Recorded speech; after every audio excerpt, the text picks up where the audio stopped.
5ই আগস্টের পর এই জিনিসটা এত বেশি বৃদ্ধি পাইছে, সরকার টোটালি ব্যর্থ এই জায়গায় এই মবকে বন্ধ করতে। কথা বলছি, বাংলাদেশে গেল 2 থেকে 3 দিন যাবৎ সবচেয়ে বেশি আলোচিত যে ঘটনাটা উল্লাস করে রূপলাল দাস, প্রদীপ দাসকে আমাদের মতন মানুষরা, হায়নারা প্রকাশ্যে শেষ করে দিছি।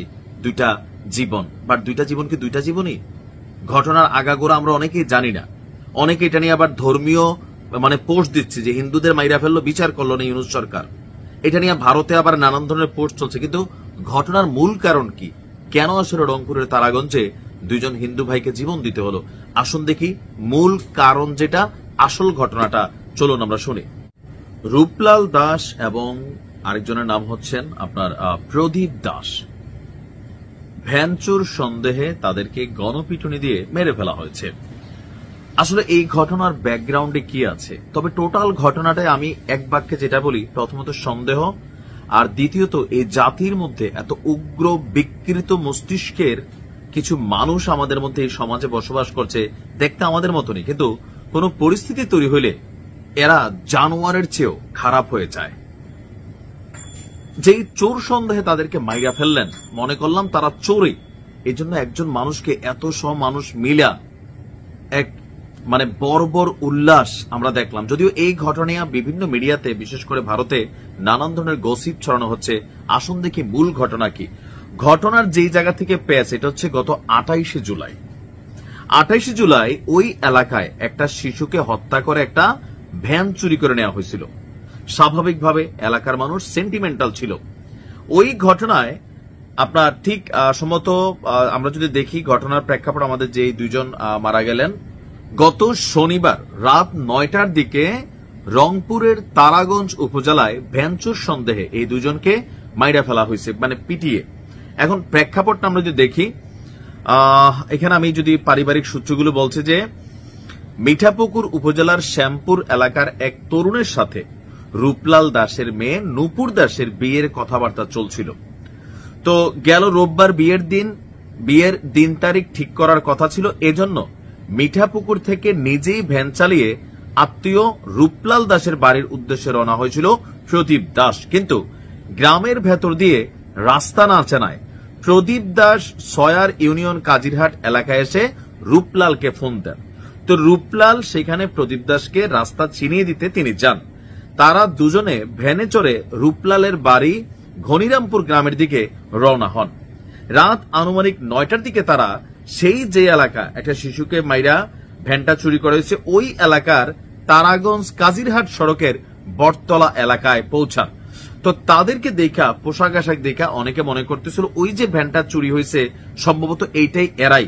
তো সেখানে আস্তে আস্তে কয়েকজন উস্কানি দেয় আর লোকজন জড়ো হতে থাকে। তো জড়ো হওয়ার পর আপনার তাদের ভ্যানটার মধ্যে এখানে 4টি প্লাস্টিকের ছোট বোতল ছিল, যেগুলাতে চোলাই মদ ছিল, এটা তাদের পরিবারেরই ভাষ্য।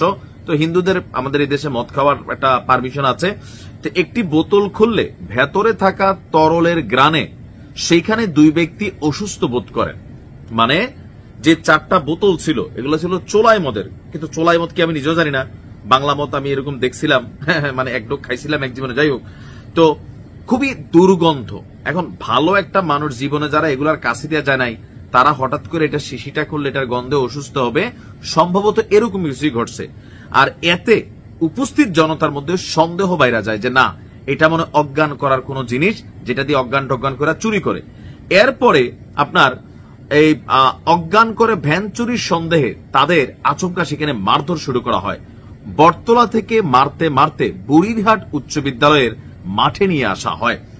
মারধরের এক পর্যায়ে অচেতন হলে সেখানে ফেলে রাখা হয়। রাত 11টার দিকে পুলিশ তাদের তারাগঞ্জ উপজেলা স্বাস্থ্য কমপ্লেক্সে নিয়ে যায়। তবে আমরা জানি ওই সময় তারা মারা যায়নি, পুলিশ আসছিল।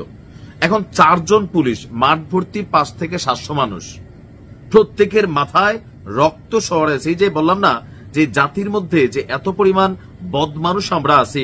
টোটাল এই ঘটনায় নেতৃত্ব দিচ্ছে 2 জন, গ্রেপ্তার করছে পুলিশ। উস্কানি দিছে আরো 15-20 জন, একদম ভ্যান সহ ওই ভ্যানটা দিয়ে তাদেরকে চাইপা। এই দৃশ্যগুলা পড়ার পরে বা দেখার পরে নিজের ভিতরে নিজের ফিল হয় যে কোন দেশে বসবাস করি ভাই। আশেপাশে যেই মানুষগুলা ঘুরে, এগুলোকে আসলে এই টাইপের হায়না যে সিচুয়েশন হলে আপনারই মাইরা ফেলবে, নাকি আসলে এদের মধ্যে মনুষ্যত্ব বোধ আছে? টোটাল জিনিসটা একটা মিসকনসেপশন থেকে ওই এলাকায় ঘইটা গেছে। আমার কথা হচ্ছে ভাই, ধরেন তারা ভ্যানসুর মনেই করছেন, হিন্দু মুসলমান বিষয়টা ওই জায়গায় না।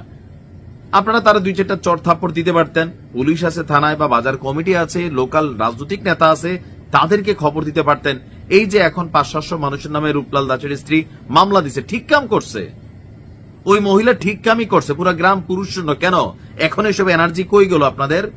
লাফাইয়া লাফাইয়া মানুষ মারার মতন এনার্জি ওই গ্রামে। আমি জানি না বাংলাদেশে এমন ঘটনাগুলো ঘটে যায় যে কেন আমরা এগুলাকে প্রতিহত করতে পারি না, আর কেন মাথার ভিতরে এই বিষয়গুলা সওয়ার হয়ে যায় যে একদম মাইরেই ফেলতে হবে। বুঝার তৌফিক দান করুক আল্লাহ। তো এই ঘটনাটার ব্যাকগ্রাউন্ড আর অন্য কোনো ঘটনা নাই। ভালো থাকুন। আসসালাম।